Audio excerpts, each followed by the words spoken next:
Sa pagbalik ng katahimikan sa paligid, nasipat nila Tadag ang dahan-dahang paglapit ng mga aswang sa kabuuan ng baryo. Nag-umpisa na ding manginig sa takot ang matandang albularyong pilit nilang tinutulungan hudyat sa pagdating ng kanilang mga kalaban. Upang makasiguro sa dami ng mga ito, muli silang nagpalipad ng mga insekto habang inihahanda ang kanilang mga gamit. Makalipas pa ang ilang minuto, nang mapag-alaman na niya ang bilang ng mga ito, agad naman niyang inutusan ng kanyang mga tauhan na lumabas ng bahay. Paglabas ng kanyang pangkat, doon bumungad sa kanila ang iilang mga aswang na kampanteng pumapasok sa bawat pinto ng tahanang nakabukas. Hindi pa man nakakagawa sila Tadag ng hakbang, doon nila narinig ang pagsiangil ng mga aswang. Maya-maya pa, nasipat na lamang nila ang mga ito na dahan-dahang pumapalibot sa grupo nila. Pagsilay ni Tadag na masusukol na ang kanilang grupo, inihudyat niya sa kanyang mga kasama ang pag-uumpisa ng laban. Hindi na niya hinintay pang makausap ang pinuno ng mga aswang sa kadahilanang alam din naman niya ang magiging resulta kung sakali mang mag-usap sila. Pagsilay ng mga aswang sa grupo nilang mabilisan ng sumusugod, buong puwersa naman sila nitong sinalubong habang patuloy na umaangil. Sa pagsiklab ng tigmaan, lahat sila nagtulong-tulong para lipulin ang mga nilalang. Bawat isa sa kanilang pangkat, maiging sinunod ang kanilang plano upang hindi sila mapahamak. Sa unang bahagi ng kanilang grupo, naroon ang may mga kalasag, habang ang nasa gitna naman ang nagtatangan ng mga tabak. Sila Tadag at Manong Kamat ang nagbabantay sa likurang bahagi ng kanilang pangkat upang masigurong hindi basta-bastang mabubuwag. Dahil sa pamamaraan ng kanilang pakikipaglaban, kung kaya't doble-dobleng pahirap naman ang naibibigay ng mga ito sa grupo ng mga aswang. Ilang beses na ding sumubok ang mga nilalang na wasakin ang kanilang hanay, pero nananatiling bigo ang mga ito. Makalipas pa ang ilang minuto, halos 10 na sa mga aswang ang kanilang napaslang. Ang iilan sa mga ito, nagtamo ng matitinding pinsala sa katawan. Yung iba namang nahuli ng kanilang tigalpo, isa-isa na din nilang pinatay bilang pagpapakita ng kanilang galit. Dahil sa ginawa noon nila Tadag, kung kaya't nagawa nilang mapukaw ang iba pang grupong nag-aani sa kalapit na baryo. Habang hindi pa dumarating ang mga ito, nararamdaman na nila sa kanilang mga kalaban ang animoy pagtawag ng iba pa nilang mga kasamahan. Maya-maya pa, nang mapagtanto ni Manong Kamat kung ano ang ibig ipahiwatig ng mga aswang, agad din naman yung lumapit kay Tadag habang nagwiwika ng, "Magsipaghanda kayo. Kung hindi ako nagkakamali, nagtatawag yan ng mga kasamahan sa ibang lugar malapit rito." Kasabay ng pagwika ni Manong Kamat ay ang paisa-isa namang pagsidatingan ng mga dambuhalang itim na kalabaw at baka. Pagsilay ni Tadag sa mga ito, agad naman nila yung nasipat na dahan-dahang nagwawangis tao. Sa unang tingin, alam na nilang mga aswang ang nilalang na yon dahil sa namumula nitong mga mata. Bagaman bahagyang nanumbalik ang bilang ng grupo nito, hindi naman sila nababahala lalo pat meron pa silang sapat na lakas na makipaglaban hanggang sa pagsapit ng hating gabi. Maya-maya pa, nang pansamantalang maantala ang kanilang paglalaban, doon nila nasilayan ang 3 matandang aswang na inaasahan na nilang mga gabunan. Paglalarawan ni Tadag sa mga nilalang na yon, may hahalin tulad mo ang wangis nito sa isang ordinaryong gusgusing matanda. Bagaman uugod-ugod na at animoy naghihirap sa paglalakad, nananatiling alerto pa rin sila Tadag sa kadahilanang alam nilang paglalaro lang ito ng kanilang mga kalaban. Sa pagharap ng tatlo sa kanilang kinaroroonan, narinig nila ang matandang nasa pinakagilid na nagwiwika ng, Bakit nyo ba pinakikialaman na ng aming mga ginagawa? Tumayo pa talaga kayo, ha? Sa ginawa nyong yan, inilalahad nyo lamang ang inyong masamang intensyon sa aming hanay. Mga antingero, wala kayong kaide-ideya sa lahing kinakalaban nyo.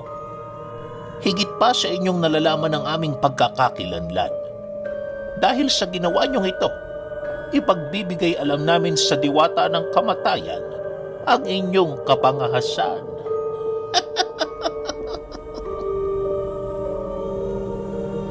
Nang marinig naman ito ni Tadag, bigla naman siyang kinilabutan pagturo sa kanya ng matanda. Hindi niya mawari pero pakiramdam niya minarkahan siya nito. Agad naman niyang hinanap ang markang yun sa kanyang katawan, subalit hindi niya ito matagpuan. Dahil sa pangyayaring yun, pansamantala niya muna yung ipinagsawalang bahala para naman kahit papaano mapagtuunan niya ng buo ang kanilang mga kalaban. Halos inabot din sila ng ilang minuto sa pakikipagpakiramdaman hanggang sa dumating ang puntong nasipat na nila ang mabilisang pagsugod ng mga aswang. Bago pa man yun makalapit sa kanilang grupo, agad naman nila yung sinalag sa pamamagitan ng kanilang mga kalasag na gawa sa kahoy ng nara. Napupuluputan din ng makabuhay ang latigong yon kung kaya't nagbibigay ito ng pinsala sa mga aswang na pilit yung sinisira. Pagtulak naman ng kanyang mga kasama sa mga aswang, agad namang nagsitalunan ang iba pa niyang mga tauhan na merong daladalang tabak. Buong tapang yung nakipaglaban sa mga nilalang habang hinihintay nito ang tulong na manggagaling kay Manong Kamat. Sa pagpapatuloy ng ganoong pangyayari, mas lalong tumindi ang tensyon sa paligid. Ayon kay Tadag, wala kang ibang maririnig sa paligid kundi ang sigaw at pagmamakaawa ng mga aswang na dahan-dahang binabawian ng buhay. Nalulungkot man siya dahil sa mga pangyayaring yon, wala silang ibang pagpipilian.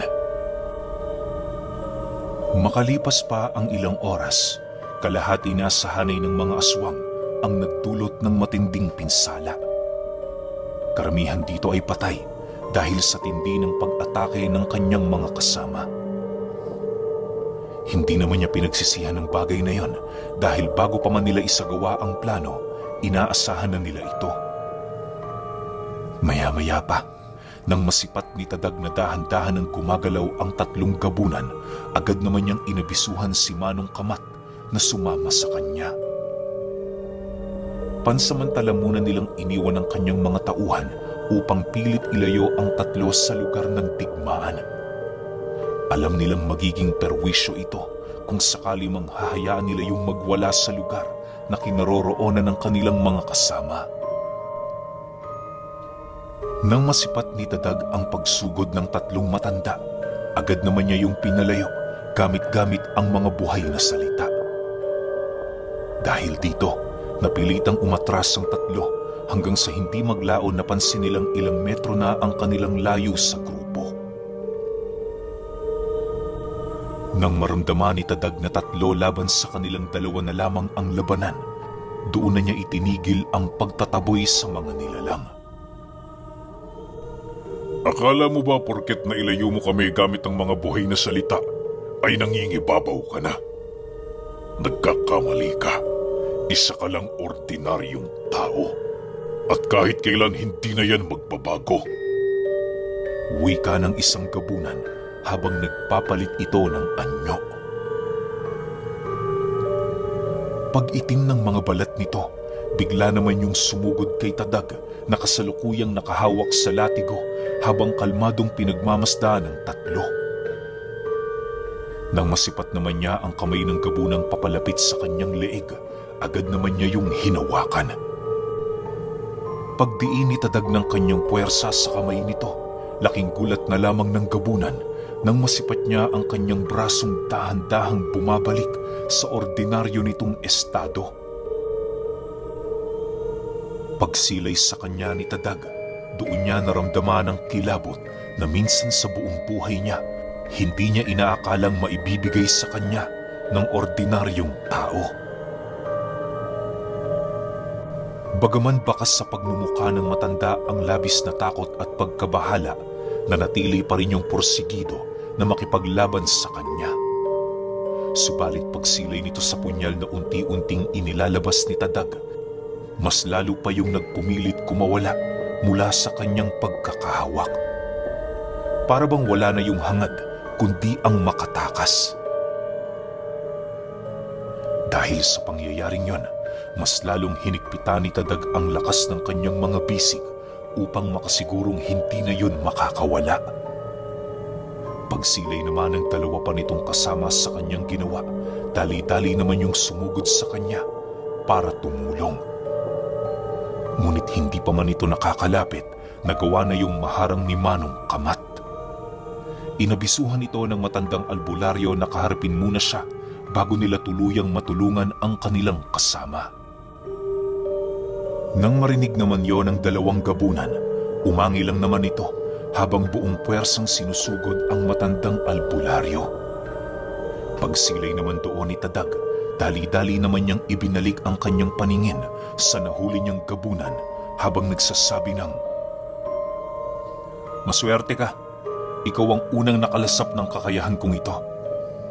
Ituring mo itong tagumpay, imbis na pagkatalo."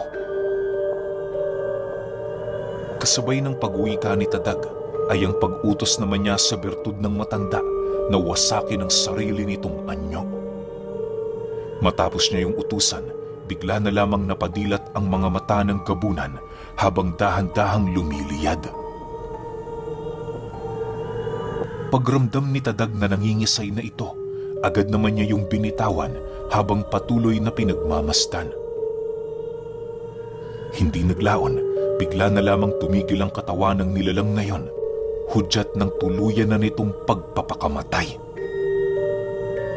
Nang masipat naman ni Tadag na unti-unti nang naaagnas ang katawan nito, agad naman niya yung tinalikuran para puntahan ang kinaroroonan ng matandang albularyo. Pagsilay naman niyang nasa maayos na kalagayan nitong si Manong Kamat, hindi na siya nag-abala pang yon ay tulungan sa kadahilan ng isa yung insulto sa kakayahan ng matanda na minsang nagturo sa kanya. Habang pinagmamasdan niya ang kasalukuyang nangyayari sa paligid, minabuti niyang ituon na lamang sa insektong kanyang pinakawalan ang kanyang atensyon. Medyo nababahala din kasi siya sa iba niyang kasama, lalo pat hindi niya ito nakikita. Nang masipat naman niyang nasa maayos lang itong kalagayan, dali-dali naman niyang ibinaling kay Manong Kamat ang kanyang wisyo. Pagsilay niya sa kinaroroonan nito, laking gulat na lamang niya nang masipat niya ang matandang kasalukuyang binubugbog ang dalawang gabunan. Wala na ding lakas ang dalawa nilang kalaban, indikasyon na hawak na nila ang tagumpay. Sa pagluhod ng dalawa, agad naman niya yung sinapak sa pagmumuka na siyang naging sanhi ng mabilisan itong pagbagsak sa lupa. Nang mapagtanto ni Manong Kamat na hindi na yun gaanong gumagalaw, agad naman niya yung tinalikuran para lapitan si Tadag. Habang nakaupo sila sa harapan ng dalawa, pinag-usapan nila ang tungkol sa kanyang kakayahan na ipinamalas. Labis-labis ang pagtataka noon ni Manong Kamat, lalo pat unang beses niya lamang yung masilayan na ginamit ni Tadag. Iho, ano ba ang ginawa mo kanina? Paano mo naalis ang bisa ng bertud ng gabunan? Hindi ba't mas malakas yun sa bertud ng ordinaryong aswang?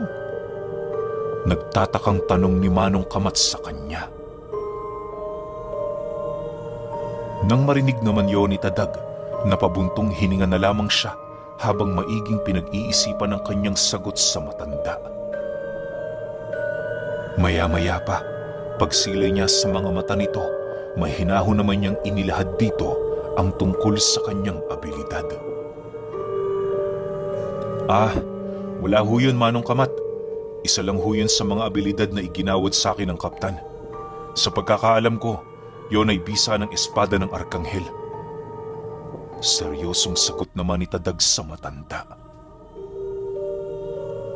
Dahil sa kanyang sinabi, halos hindi naman makasagot itong si Manong Kamat dahil sa labis na pagkagulat.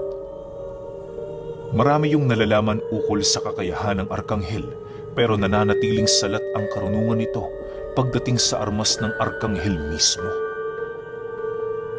Sa lahat kasi ng gamit na tinatangan ng Arkanghel, ang espada nito ang napakaraming misteryo.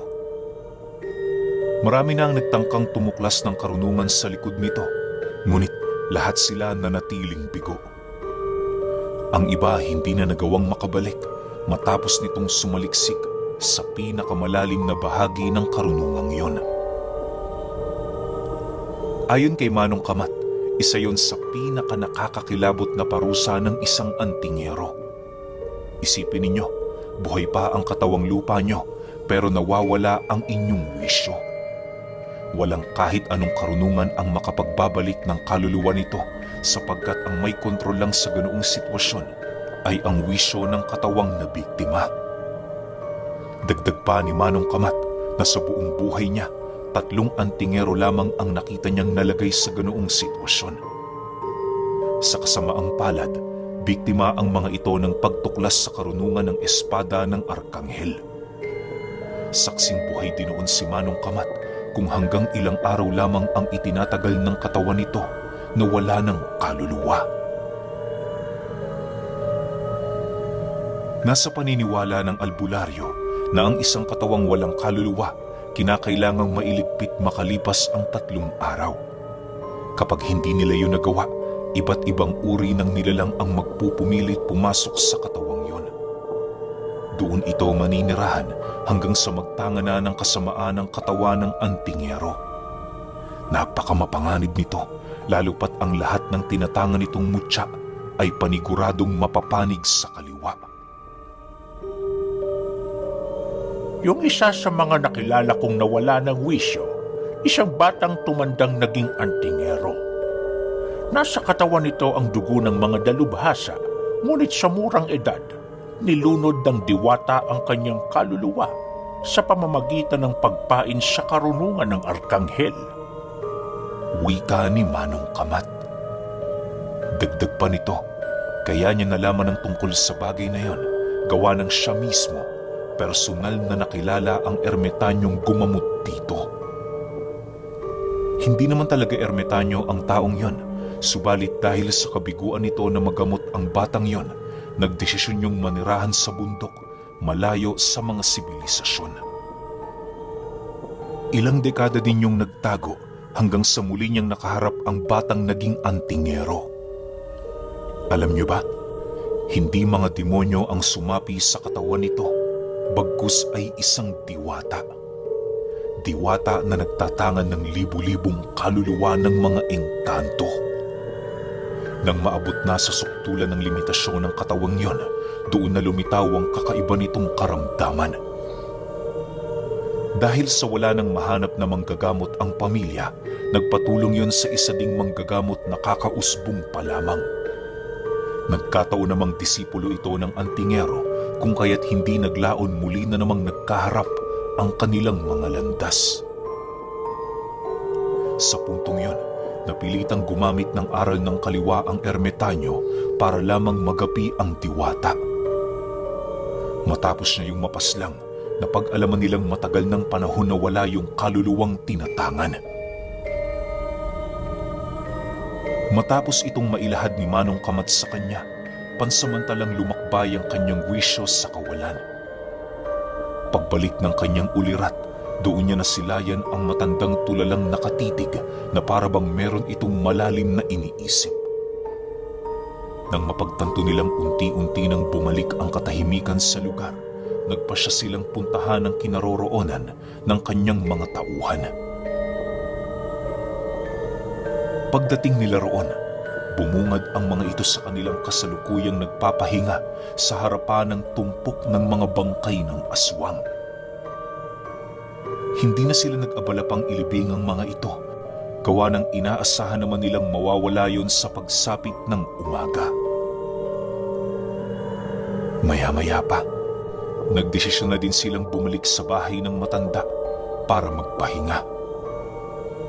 Habang binabagtas nila ang daan, nanatiling normal lang naman ang mga kaganapan. Ngunit nang makailang hakbang pa lamang itong si Tadag, bigla naman siyang natigilan nang makarinig siya ng isang nakakapangilabot na pagsipol. Hinanap niya ito pero nakapagtatakang hindi niya matagpuan ang kasalukuyang pinanggagalingan ng tunog. Paulit-ulit na din siyang kinausap noon nila Manong Kamat, subalit parang hindi niya naririnig ang mga sinasabi nito. Pagsilay niya sa isang puno, doon tumambad sa kanya ang isang nakatalukbong na taong nakatayo sa sanga nito. Meron yung hawak-hawak na 2 tabak habang patuloy ito sa pagsipol. Nanlilisik ang mapupulang mata nitong nakatitig sa kanya habang nakangisi. Sa pagpapatuloy ng pagmamasid doon ni Tadag, labis naman ang kanyang pagtataka, gawa ng wala siya doong nararamdamang kakaibang presensya ng kahit na anong nilalang na nakaharap na niya. Alam niyang mabigat at nakakatakot ang presensya nito, pero unang beses niya pa lamang yung maramdaman. Maya-maya pa, bigla na lamang tumigil ang mundo niya nang marinig niyang magwika ang kaptanang, "Yan ang diwata ng kamatayan. Maghanda kayo. Hindi yan titigil hanggat hindi niya nababawi ang marka niya sa'yo. Bilis-bilisan mo, tao. Ang tanging makakagapi sa kanya ay ang mga pinagsama-samang lakas ng diwata na gagabay sa tauhan mo. Maaaring hindi lang ang agaras ang makakalaban mo sa panahong ito." Matapos nitong makapagsalita, agad din namang naglaho sa kanyang harapan ng diwata ng kamatayan. Sa pagbalik ng katahimikan sa paligid, doon na niya unti-unting naririnig ang mga pinagsasasabi sa kanya ni Manong Kamat. Hoy, Tadag! Ano bang nangyayari sa'yo? Tadag! Gumising ka! Nag-aalalang sigaw ni Manong Kamat sa kanya. Nang marinig naman niya ang sinabi nito, agad naman siyang napatingin sa lupa habang inilalahad sa mga ito ang nilalang na kanyang nasilayan. Inabisuhan niya din ang iilan sa kanyang mga tauhan na magmula sa araw na yon, mas lalo pang lalakas ang kanilang mga kalaban. Hindi naman niya yun pinagdamutan ng kalayaan kung kaya't malaya ang mga itong umalis sa grupo anumang oras na kanilang gusto. Bakit naman, Manong Tadag? Napakalayo na ng ating nilakbay para sumuko na lang ngayon ng basta-basta. Ano naman kung diwata siya? Kung siya ang kamatayan, pues gagawa tayo ng paraan para makulong siya. Wika ng isa niyang kasama. Hindi yan posible, iho. Ikukulong mo ang kamatayan? Sigurado ka ba?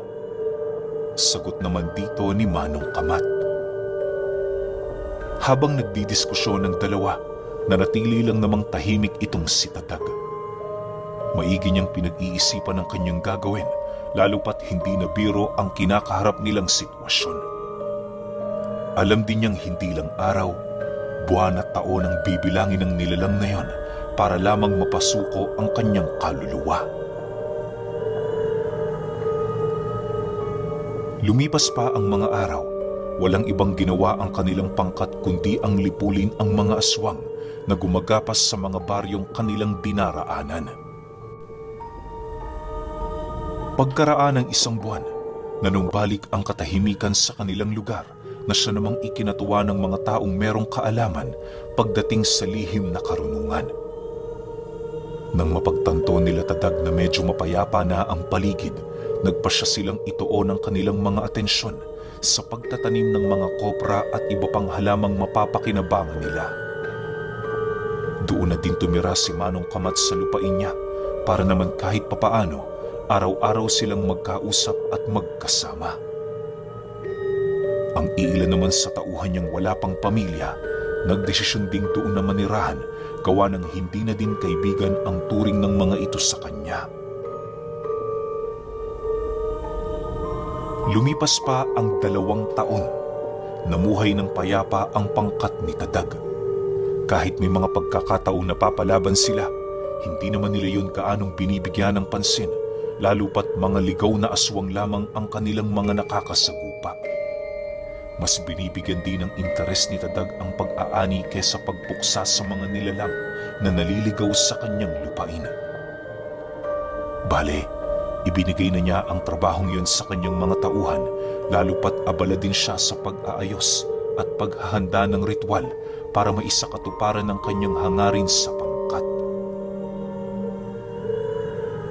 Mahabang panahon man ang dumaan, hindi niya malimot-limot ang unang beses na masilayan niya ang diwata ng kamatayan. Halos walang araw noong hindi siya nananaliksik kung papaano tatawagin ang siyam na diwata na nais niyang ipagabay kay Manong Kamat at sa 8 pa niyang kasama.